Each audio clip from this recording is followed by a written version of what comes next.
இந்திய முன்னாள் பாரத பிரதமர் பண்டித ஜவஹர்லால் நேரு அவர்களின் 136வது பிறந்த தின விழா, குழந்தைகள் தின விழாவாக நாகப்பட்டினம் மாவட்டம் காங்கிரஸ் கமிட்டி தலைவர் காங்கிரஸ் கமிட்டி சார்பில் இன்று காலை 11 மணியளவில் நாகை கள்ளக்கார தெரு அரசு நடுநிலைப் பள்ளியில் நாகை நகர காங்கிரஸ் கமிட்டி தலைவர் திரு முகமது நத்தர் MC அவர்கள் தலைமையில் நடைபெற்றது. தமிழ்நாடு காங்கிரஸ் கமிட்டி மாநில செயலாளர் நௌஷாத்,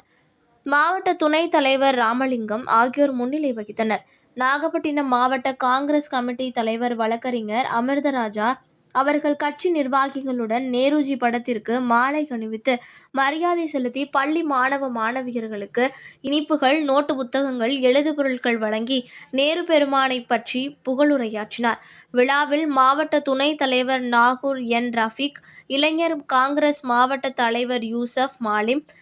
SC துறை மாவட்ட தலைவர் ராஜ்குமார், மாவட்ட பொதுச் செயலாளர் அகமது ரியாஸ், மாவட்ட காங்கிரஸ் கமிட்டி துணைத் தலைவர் ராஜிக் ஹுசைன், திருமருகல் வடக்கு வட்டார தலைவர் ஜீவானந்தம், தெற்கு வட்டார தலைவர் சுரேஷ்குமார், நாகூர் நகர தலைவர் சர்ஃபுதீன் மரைக்காயர், மாணவர் காங்கிரஸ் தலைவர் அருண், கல்வி குழும தலைவர் சம்பந்தம் உள்ளிட்ட நிர்வாகிகள், தலைமை ஆசிரியர் கோமதி உள்ளிட்ட ஆசிரிய பெருமக்கள் பங்கேற்று சிறப்பித்தனர்.